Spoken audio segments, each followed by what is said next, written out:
Koe nei te reihi ko te hiro rua te kaumā ono mō ngā tama I raro iho I te kaumā iwa te pakeke W6 500 mita heat whitu o te kau. Kei te ara tuatahi Francis Douglas Memorial College, Shirley Boys High School, kei te ara tuarua Waihi College, Western Springs College, kei te ara tua whā, Taiwananga, kei te ara tua rima, Northland College, kei te ara tua ono, Gisborne Boys High School, kei te ara tua whitu, Kamutu, kei te ara tua waru, Rotorua Boys High School.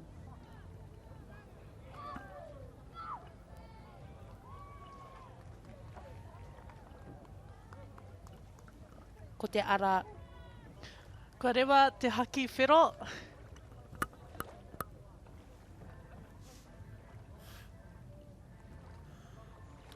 Ko rewa hoki te haki pango.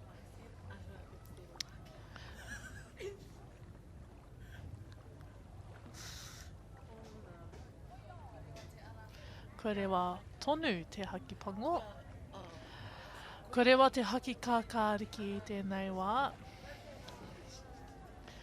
Ko puta tōtika te ihu o te ara tua ono. Tua whitu, sorry. Gisborne Boys High School.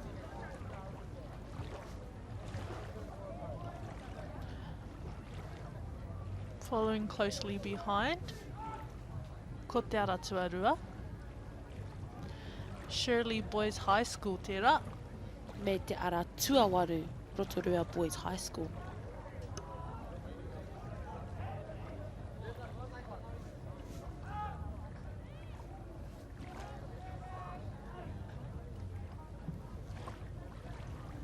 E tino uru kaha ana ngā tama I tēnei wā, kei te pātata atu rātou ki te hurihanga, e rite ai rātou ki a huri I te waka. Gisborne Boys High School now coming out of their turn shortly. Aratua whitu rātou. Ki te aratua waru, also coming out of their turn, Rotorua Boys High School and Aratuarua Shirley Boys High School.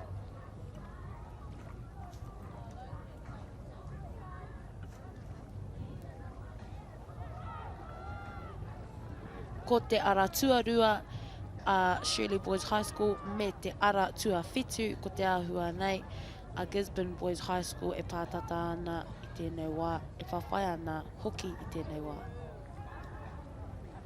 Kua hipa te ara tuawhitu a Gisborne Boys High School I te Rārangi haurua. whai ana I te ara tuawhitu ko te ara tuawaru Rotorua Boys High School me te ara tuarua Shirley Boys High School.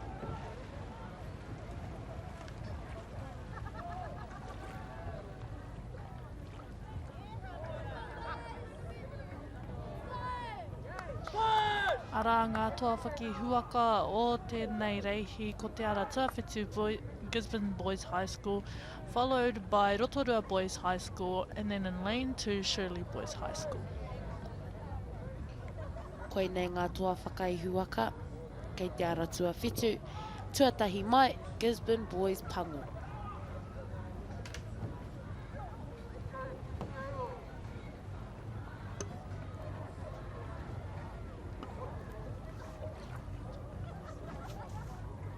Koe nei te whakahokinga whakaturanga e te iwi, hei a pititanga, ki te hia koe koutou rānei te kite I ngā whakaputanga tika tēnā haere atu ki live results kei reira ngā whakaputanga tika.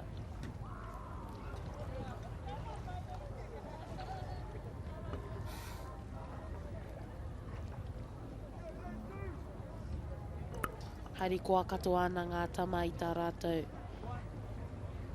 whiu I te wai. Anei ngā whakaputanga e hoama. In first place we have Gisborne Boys High School, Pango, with the time of 2 minutes and 20 seconds. Second place, Rotorua Boys High School, 2 minutes 26 seconds. And in third place is Shirley Boys High School, with 2 minutes and 27 seconds. ka wanike.